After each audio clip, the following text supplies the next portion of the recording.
Hi, Tara Salee, Hy-Vee dietitian, here today with all things green. With St. Patrick's Day coming up, I picked my top green foods, and today we're going to discuss what those are, why they're healthy for us, and how we can incorporate those into our diet. We're also going to be making two different recipes, chocolate chip avocado cookies, as well as a blackened salmon on a spinach salad. So my top picks, which was kind of a hard choice, but I landed on 5 different things that I think just top the list in terms of nutrition. Number 1 being none other than our avocado. No surprise there. Avocados are a superfood. They are loaded with both omega-3 and omega-9 fats. So our monounsaturated fats, which are very heart healthy, are actually omega-9s. Our polyunsaturated fats are our omega-3s. While avocados are a good source of both, they're even higher in those monounsaturated fats. Not only are these heart healthy for us, but these also help us to absorb vitamin A, D, E, and K, our fat-soluble vitamins. They're a very important part of our diet. And worldwide, most of us are not getting enough omegas. If you're concerned about your omega levels and if you're getting enough of those, I'd encourage you to check out our complimentary screening we have coming up in March. This is going to be an omega-3 index screening. This is a blood test and we send off the results for analysis. We get those in 2 to 3 weeks. Again, this is free. With those results, you can figure out, gosh, do I need to make some dietary changes or possibly supplement, or am I doing okay? Easy ways to incorporate this into your diet. You can put them on salads, but one of my very favorite things to do is to mash half an avocado on a piece of whole grain toast and just do an everything bagel sprinkle over the top. It's such a great snack or even breakfast. If you want to boost that protein just a little bit, you could cook an egg or even do a hard-boiled sliced egg on top of that as well. Next up, we have our kiwi. So kiwi is a fruit. Kiwi is loaded with vitamin C as well as fiber and potassium. So remember, fiber is that fullness nutrient. We want to have fiber in every single meal and snack because that's going to help us feel full. A little known fact is that we can actually eat the skin on the kiwi. You do not have to peel it. So if you give your kiwi a good wash and you simply slice it, you could eat it with the peel on for that extra boost of fiber. If that's not something that sounds good to you, you could certainly peel it as well, or even head to the shortcut department at Hy-Vee where it's already peeled for you. Next up, we have green peppers. Green peppers are loaded with vitamin C. Vitamin C helps to support a healthy immune system. These are a little bit more bitter than their colorful counterparts. So compared to the red or yellow or orange, these have a slightly more bitter flavor. So what I like to do with those green peppers is I like to put them on the stove and saute them for just a couple minutes, and then I add them into different foods. So Southwest eggs, saute those green peppers and put them into your scrambled eggs. One thing I do is anytime I'm using a red sauce, whether it be for homemade pizza or spaghetti, I will cut up kind of small diced green pepper, saute that, and then add it all into the red sauce. You're gonna boost your veggies and also your vitamin C. Next up, we have spinach. Spinach is just a superfood all around. Its 2-star nutrients, though, are going to be your vitamin C as well as your iron. So these 2 nutrients together are fantastic because that vitamin C helps you absorb more iron.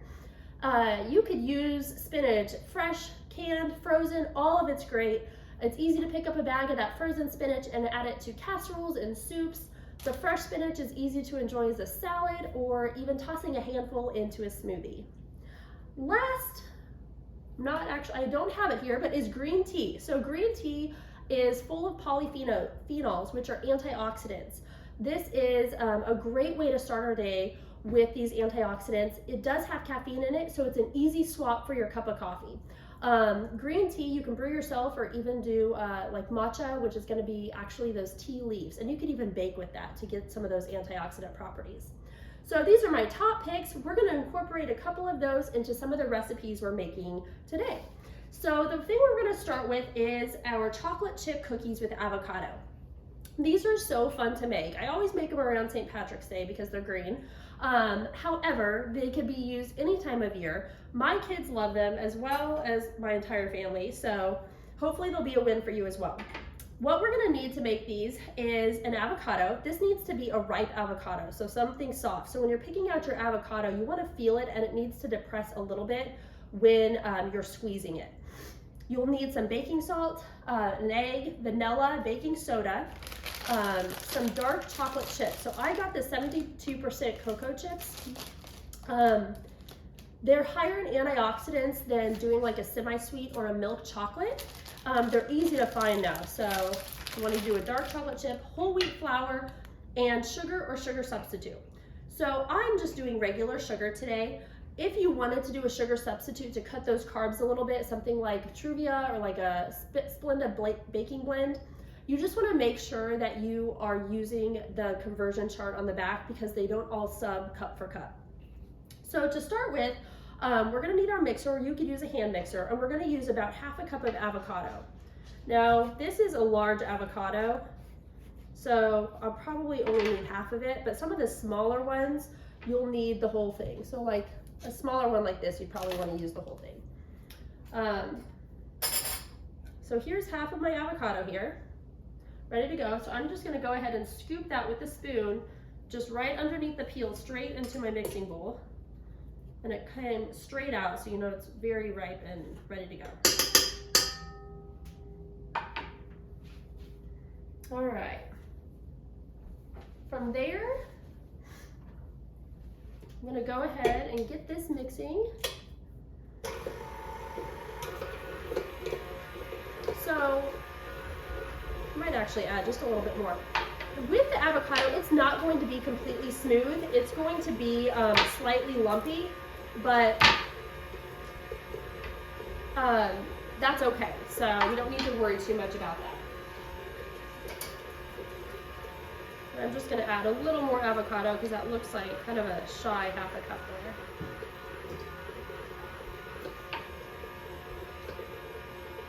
there. Okay, so that is looking pretty good.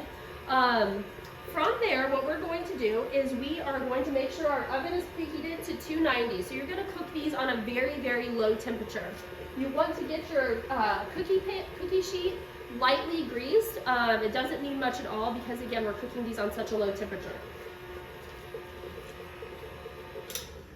All right, so next up we are going to add our sweetener. So again, I'm using just regular sugar, and it needs a half a cup of that. We will go ahead and add our vanilla. You're going to do 1 teaspoon of vanilla.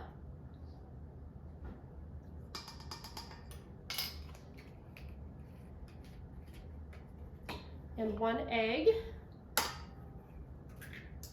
The avocado is going to serve as a binder for you, and so that's why we're only using 1 egg in this. And then we're going to give that a mix again. Next up, we're going to be adding our flour. So the whole wheat flour is going to be higher in fiber. So these are very high fiber cookies with the avocado combined with the whole wheat flour. If you wanted to do like a coconut or an almond flour, I would probably do a blend. We're using 1 cup of whole wheat flour. If you wanted to boost that fiber even further, you could do a half a cup of whole wheat flour and a half a cup of almond flour. All right, so that is mixed up now. We will add our flour.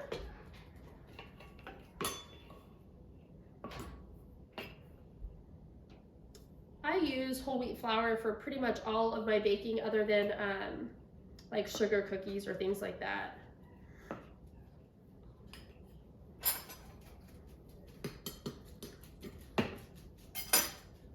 So 1 cup of flour.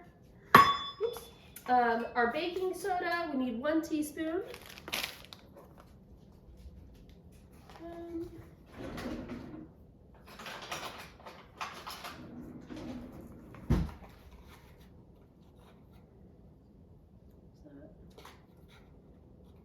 And then we're also going to add some salt. You only need a 1/4 teaspoon of salt. Remember, you want to try overall to limit the sodium in your diet, but when you're baking, that's not a way to cut corners because chemically it needs that sodium for a good end product. Okay, so we're gonna mix that. I'll get some of this out of the way.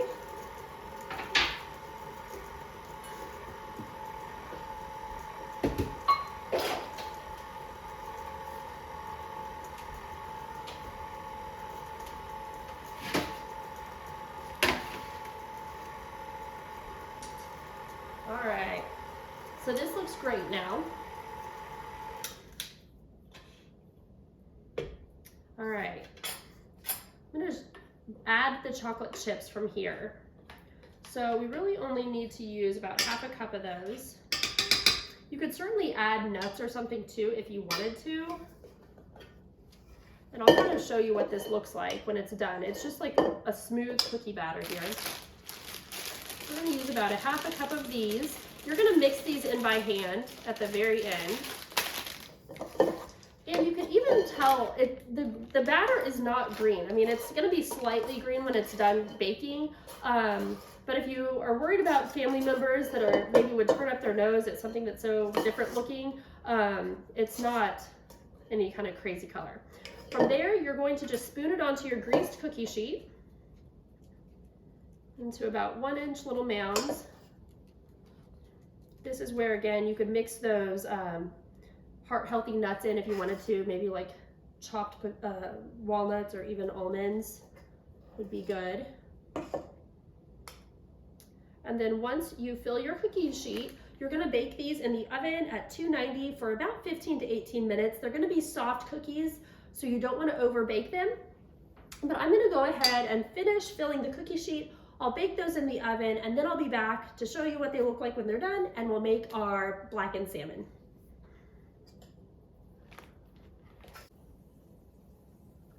Hi, back again. Our cookies are done. So this is how they came out. This was right at about, I'm gonna say like 16, 17 minutes.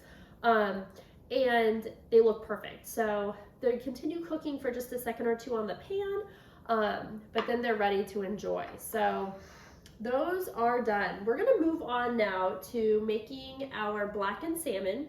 I know cooking fish in general can be intimidating sometimes, so I'm going to show you what I do to prepare fish. I do that indoor most of the time unless we're outside grilling in the summer, but quite frankly, when I'm indoors and doing it, I'm more likely to get it right every time. So this is super easy.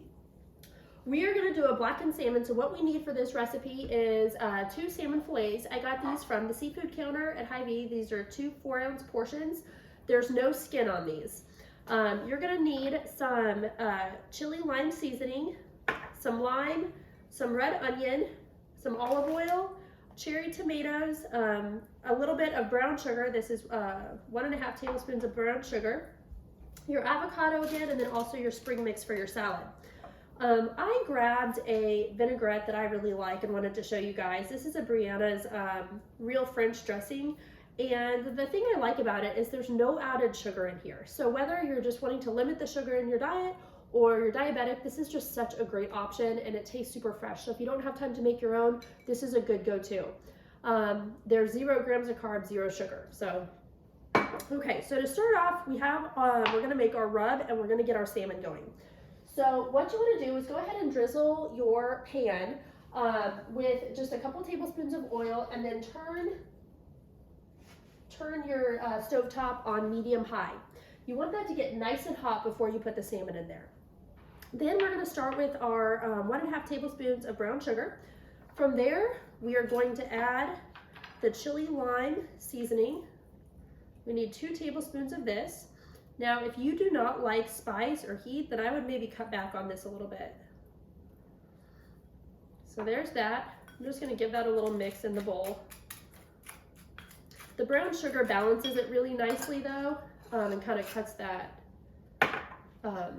spice just a little bit. Then we are going to do just a very, very light drizzle of olive oil right on the top of our salmon.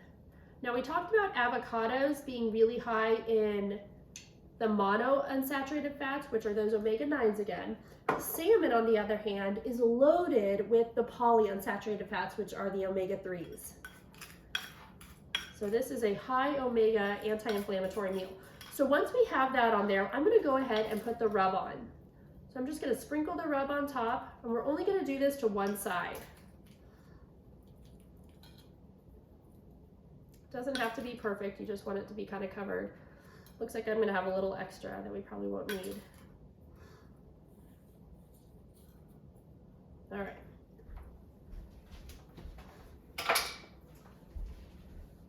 So then we're gonna get this going and put the salad together. So to cook the salmon, it doesn't take long at all. So once your pan is hot, and if you just like put your hand over the top, you can feel when like the oil is kind of sizzling just a little bit and it's starting to steam. You're going to put the salmon in there face down. So the seasoning side goes down for 3 minutes. From there, we're gonna turn off the burner altogether, put a lid on top and let it cook for another 4 minutes, and it's done. It's perfect every time. So this is, you know, maybe like 3/4 to 1 inch thick salmon. If your salmon is very, very thick, then you might want to cook it a little bit longer, maybe 4 minutes, then turn it off and cover it, and another 4 to 5. All right, I think it feels warm enough here. So we're gonna go ahead and get this in the pan. Actually, I don't see my, oh, here it is.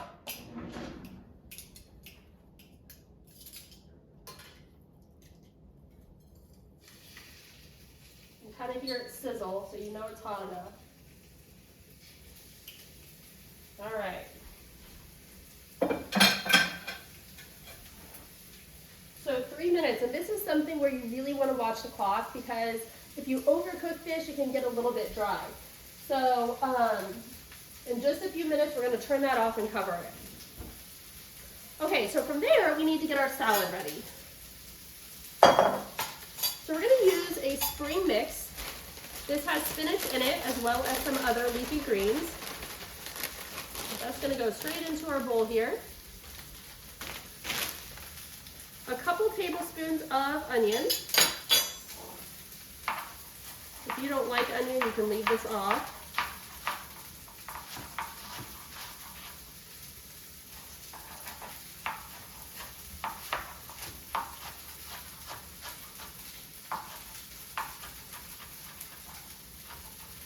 Okay.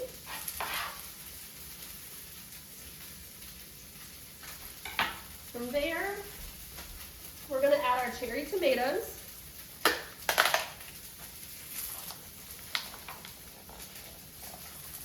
I like to cut these in half, just I feel like it makes it easier to eat.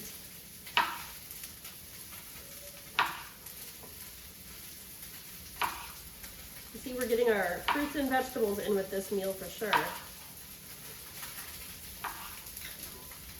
Okay. I'm actually going to turn this now.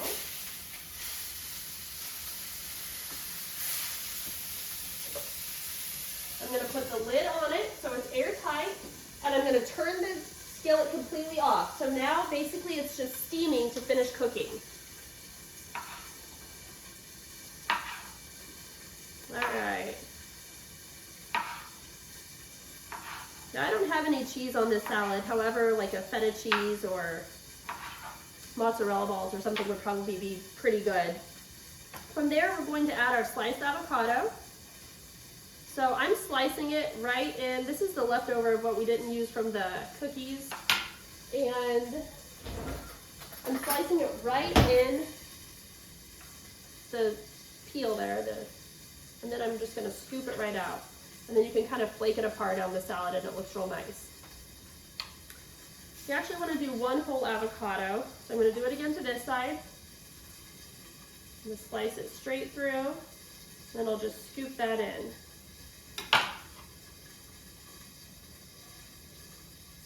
This one isn't quite as done. You can feel it doesn't come out quite as easily. Oopsies. Okay.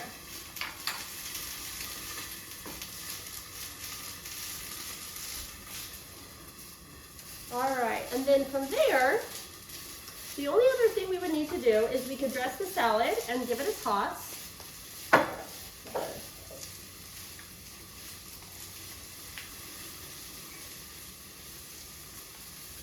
So for a big salad, usually about 1/4 cup of dressing. You can toss this. And then last but not least, we would just add our salmon to the top of it. So I will actually plate that for us. So here we have our green salad with the avocados already in there, the dressing's already on it. And then from there, it's completely your preference, but you could certainly add some lime zest to kind of further bring out the flavor of the lime that we actually put on the salmon with that rub. Now over here, this is one I started just a little bit earlier, so this one I know is done and ready to go.